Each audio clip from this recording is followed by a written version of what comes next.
Well done. We'll restart that story. So Teamwork, right. there you go, teamwork. I want to tell a little story about teamwork. This goes back about, I guess, 11 years now. As Jamie knows, years ago, I got into the world of triathlons and just kind of endurance racing in general. And eventually was blessed enough to train up to the Ironman in Louisville. And the Ironman distance, 2.4 mile swim, 112-mile bike, and a marathon at the end of it before midnight. Something I never planned on doing, but it was just an amazing opportunity to just be blessed in that way. But one of the really neat things that I came to realize that day, and is actually most people, for those who show up and are supporting, will often, you get t-shirts. And when you show up that day, every single t-shirt in the whole area, everybody that's supporting someone, doesn't just have that person's name or doesn't have a particular slogan, although lots have creative things, but everything begins with team and then whatever the person's last name is. And so, of course, ours at that point was Team Schroeder. And when I think about that idea, it was really, really neat to convey because, I was fortunate to take on something pretty big at that point. But the reality was, it was always a team. There was always the team idea, the team concept to make any of that possible. And whether it was my kids or my wife or others I had trained with, the reality is that that wasn't happening without the team approach.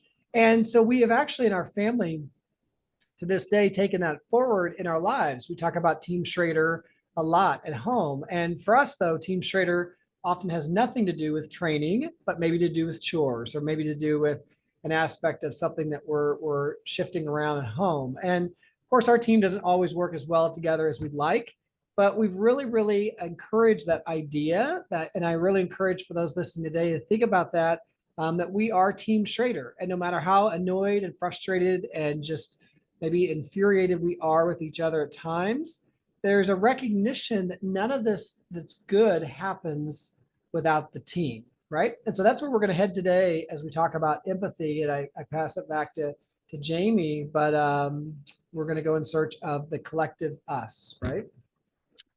I am always admire your tenacity for physical activity. We just had your yearly talk on that, and I'll admit I don't see a triathlon in my future either, but I guess we never know where the world may take us. But I definitely feel like the idea of it takes a team or it takes a village is really key, how I was raised as well.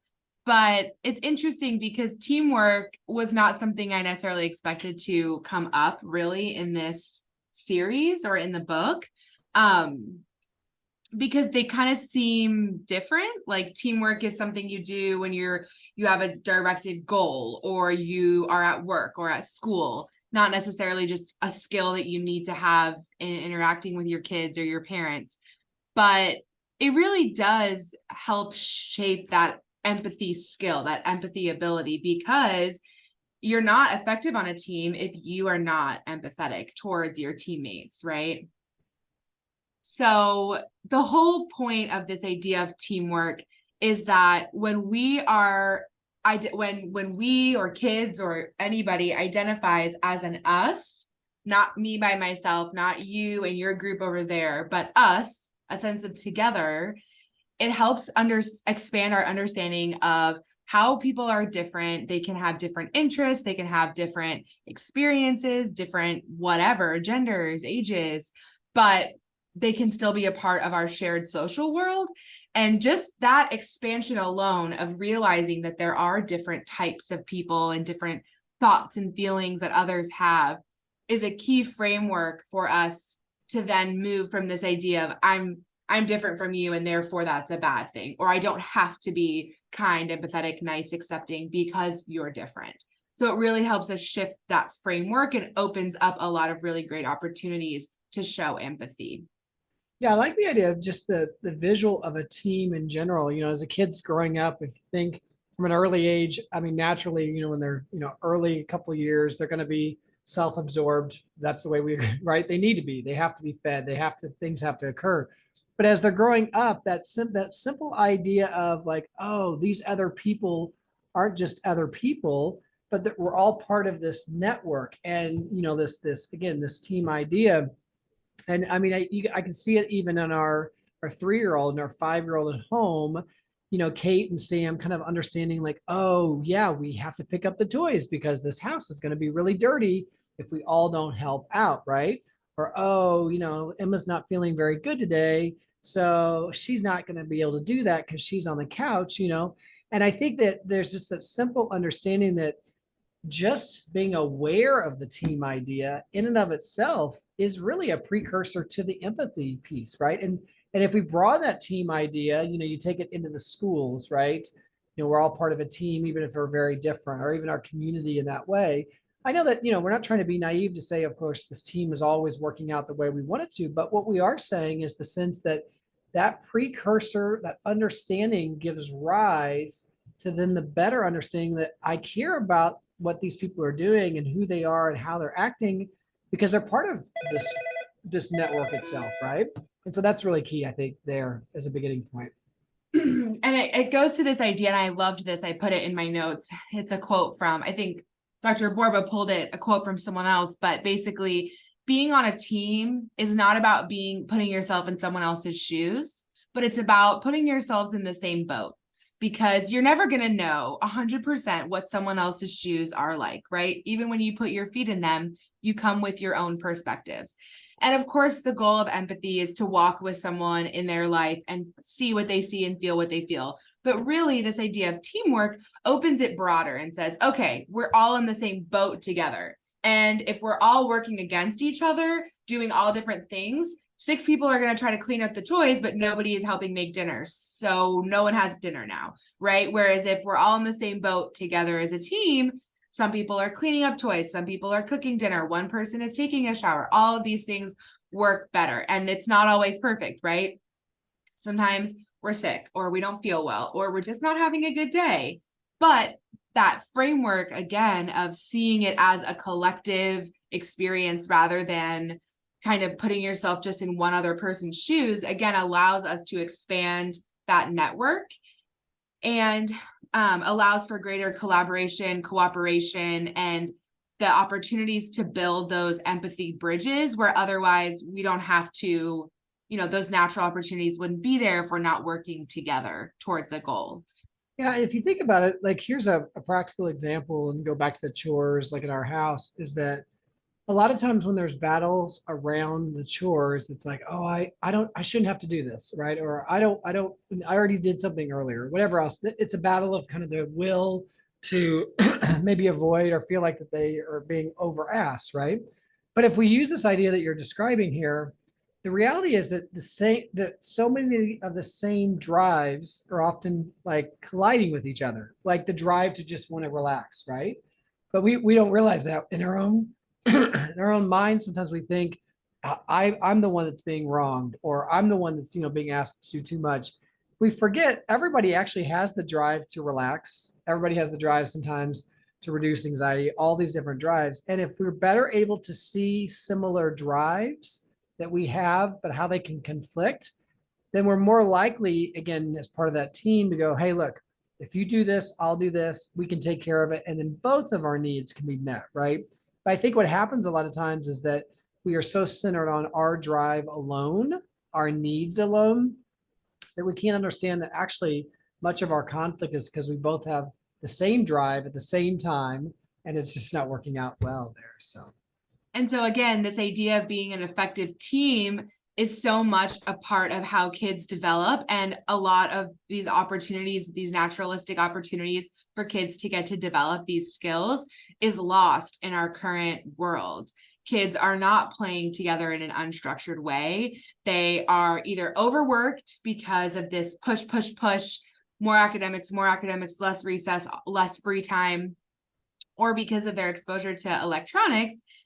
If I am sitting in front of the TV for 3 hours, that's 3 hours of lost time where I'm learning to navigate how to solve problems with others, to identify inside myself, why am I feeling frustrated? My brother is sitting over there and I have to clean up, even though he made the mess.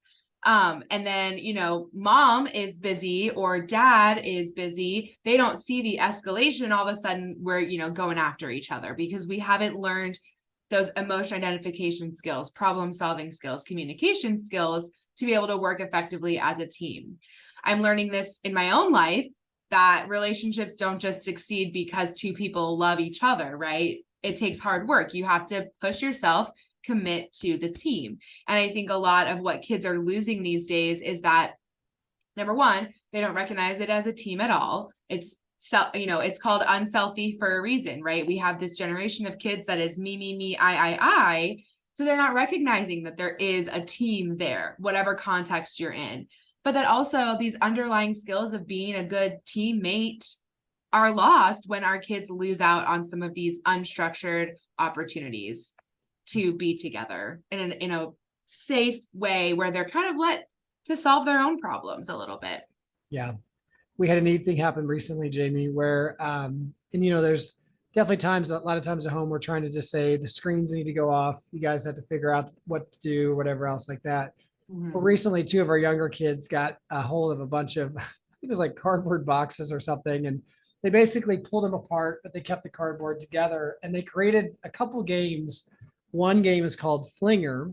And Flinger is in essence this big, long football game for those who are listening who remember the old paper football or whatever else like that.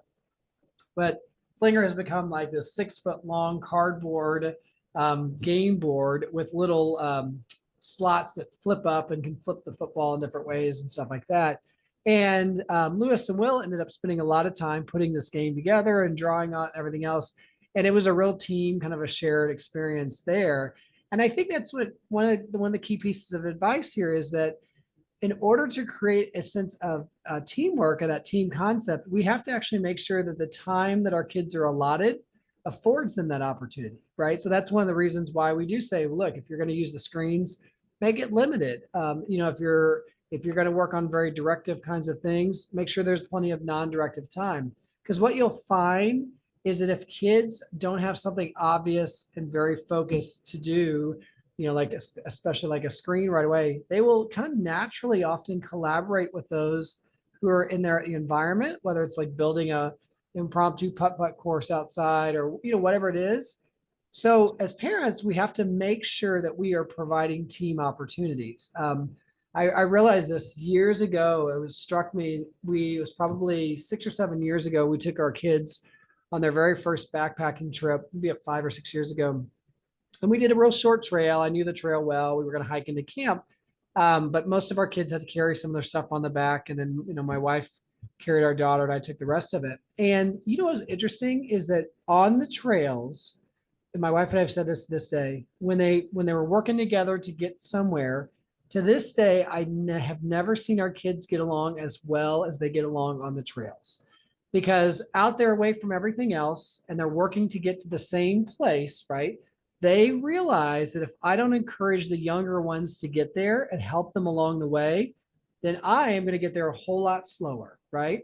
And I saw that very first time at German Ridge. We had about a 5 or 6 mile hike into camp. And it was like, wow, these kids out here are really working together well. And so one of the key things as parents we have to remember is we've got to provide opportunities that allow for those team collaboration to occur. Otherwise, it's not going to naturally, organically happen the way we want to. Right. And I think I'm thinking in my own head, like, okay, if I had a parent in front of me, and I'm trying to get them to do these things, what would they say would be too hard or too difficult? And I think for a lot of us, we live in this world where it's like, I don't have time to let my kids solve this problem. We got to go. If they can't figure out how to tie their shoes, I'm doing it for them because we got to go. And I get that. We run very busy lives. Today, I'm scheduled and booked until 9 p.m. I woke up at 6:30 and I'm not going to be home until 9.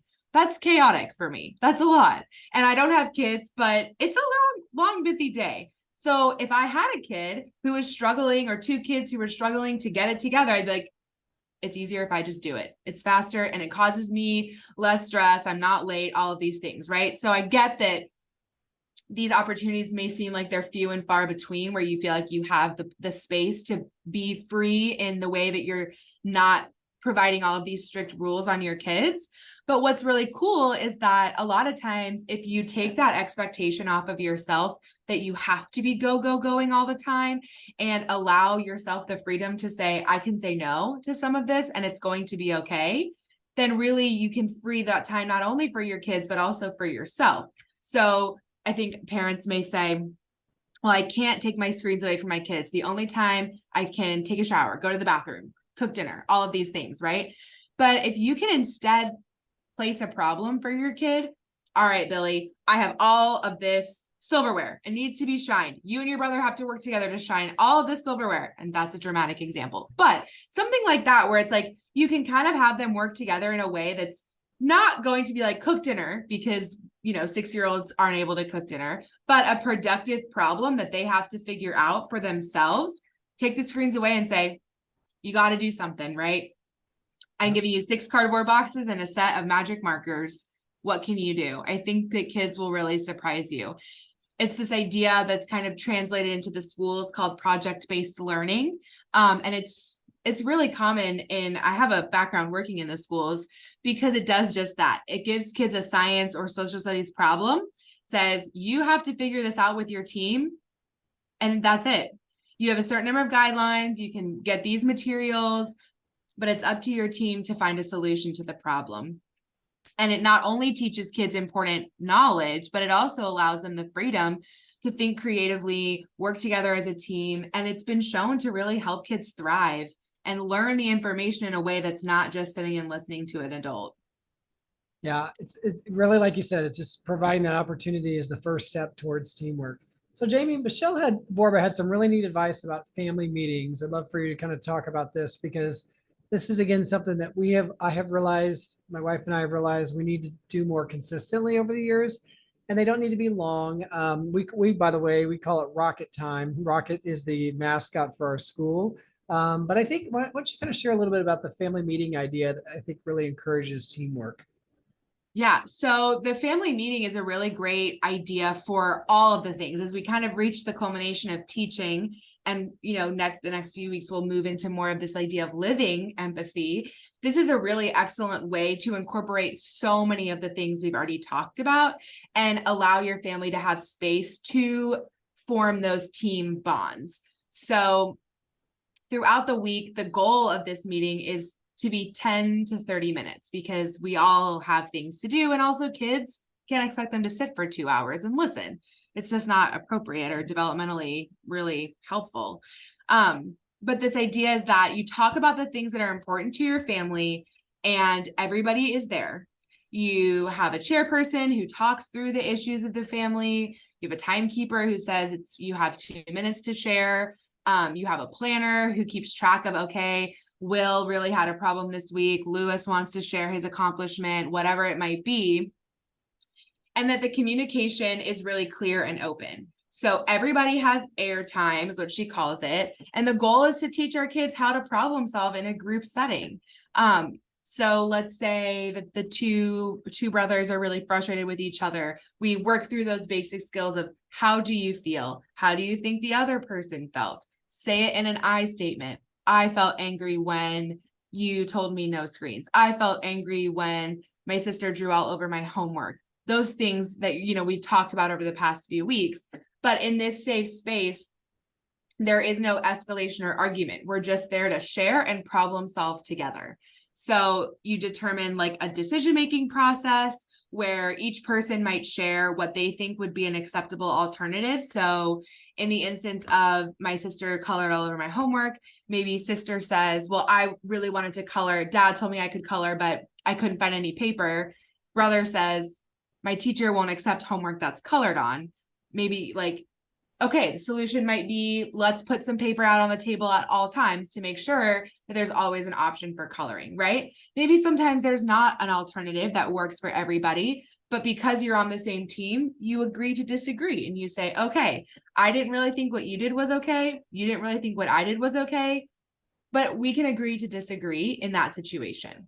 And I think there's a couple things, and she talks about this, that are really key. One is, like you said, just having a time limit, because you don't want these meetings to turn into like an exhaustive, like airing of all grievances and everything else like that. You make it maybe 10 or 15 minutes or whatever it is. And you're like, all right, cool. We're going to move on to next things. But another thing, and she talks about this, is keeping it upbeat and reinforcing. I think this is a really, really big key. And again, from my own experience, is that the recognition is that all teams have challenges. All team members have challenges too. And it's going to happen. And sometimes things are going to go well for one and not as well for the other, but it's going to happen and rotate around. And so what we've really tried to do is keep this upbeat, like, oh, cool, it's kind of nice that we're sharing. Okay, we're going to like problem solve. And you know what? As we leave that meeting, no one's left to feel bad. No one's left to feel like, oh, they're the worst, the black sheep of the family. It's just kind of like, well, really, basically the message is really good teams always communicate effectively about things that are important. I think I would take that mantra and really kind of like emphasize really good teams always communicate effectively about things that are important. And then we go on our way, right? And so it's a neat idea, and we've certainly probably need to do it more than we do at home, but I've seen it really be helpful in lots of ways. And another thing, and way before this book existed, and I think my parents would say that there was a lot they didn't know about parenting when they parented myself and my brother. One thing that still sticks with me to this day that we used to do every single night, probably until I was at least midway through high school, and my brother's life got crazy when he was a elite athlete and I was not, was we would do every night at dinner what we called creatively best worst. And that was essentially where every day we would share the best thing and the worst thing that happened to us.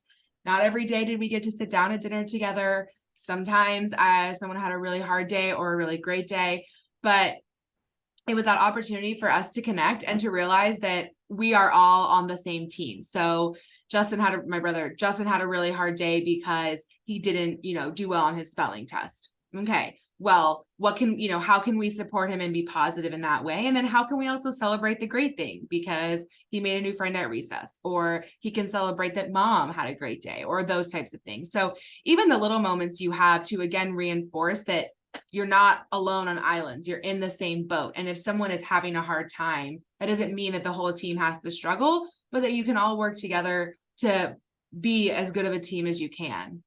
Yeah, And so, oh yeah, go ahead. I was just gonna say the irony of what we're describing is that this is what makes for really good organizations and departments and cultures, right?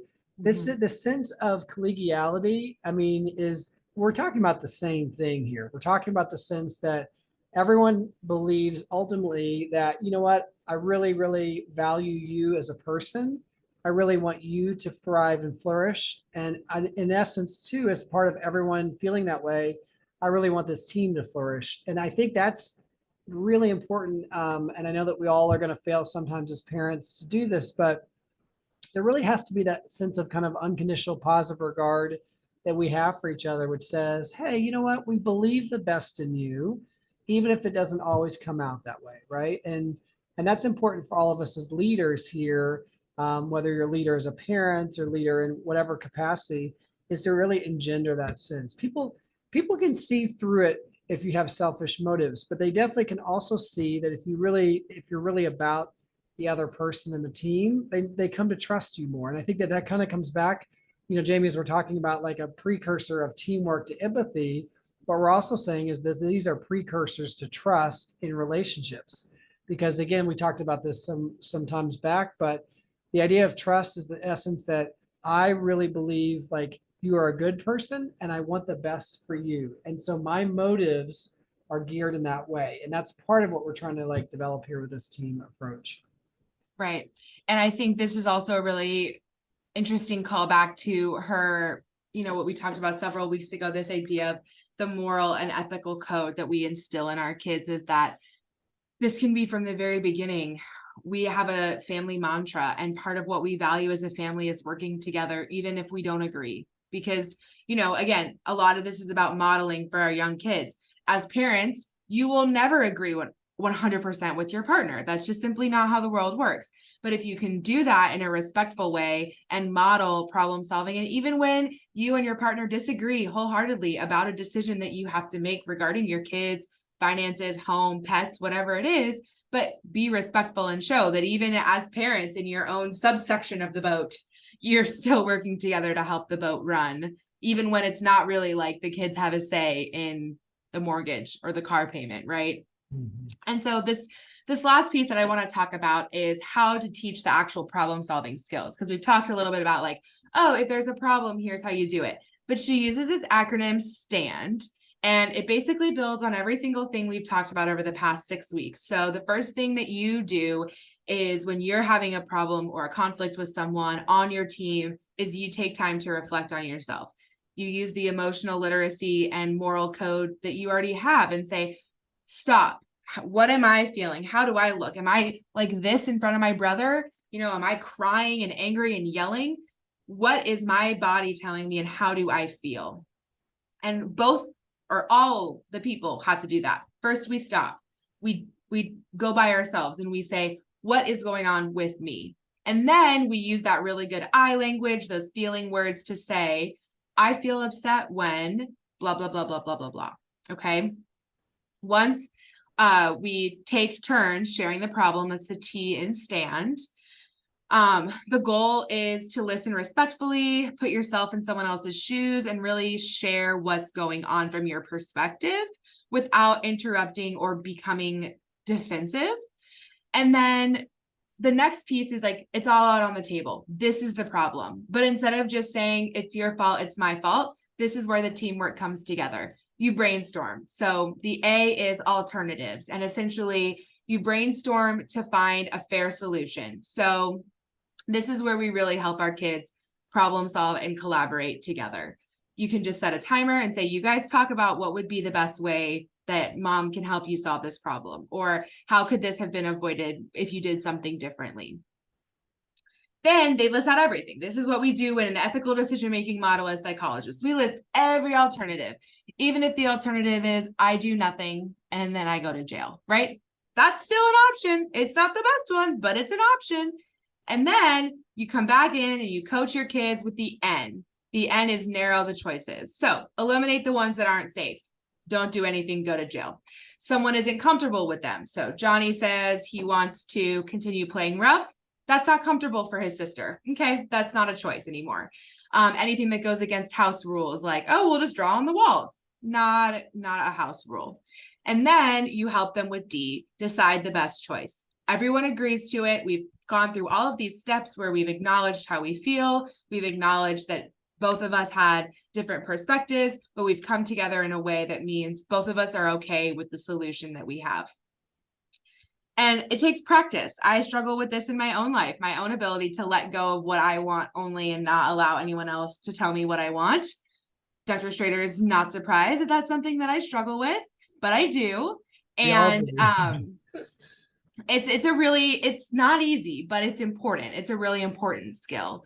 And the way that you talk about this with your kids, we need to come up with a solution, not you, we, or it's time for us to have our family meeting, not you, or we are all having a hard day because dad is sick, instead of you are having a hard day, really thinking about the language that you're using. So sorry, I feel like I've been talking a lot, trying to get through all those steps, but STAND is the acronym. And as I was reading it, I was like, yes, I need this for my own self as an adult. And we all do. We all do. Yeah. So as we're out of time, I wanted to kind of offer, hopefully it's been a lot of good ideas and techniques that you can use kind of going forward. Again, the handout coming will lay this out, but let's think about this in going forward this week. Let's use, again, us focused language, right? That's one. Let's give our children and ourselves, like literally, like Jamie was saying, opportunities to use their teamwork. Let's make sure we carve out even a few minutes during the day or week to give them those opportunities. And in the end of the day, I love the idea of going forward with the family meetings. And let's just say that if we are truly a team, well, all teams have to come together to kind of figure out what's the best way to work and communicate. And so those are kind of three things I think you can take home right away and begin to kind of put into place. So that note, as part of a larger team, we're going to let you have your time back and go forward. And we look forward to seeing you next week. So everyone have a great day.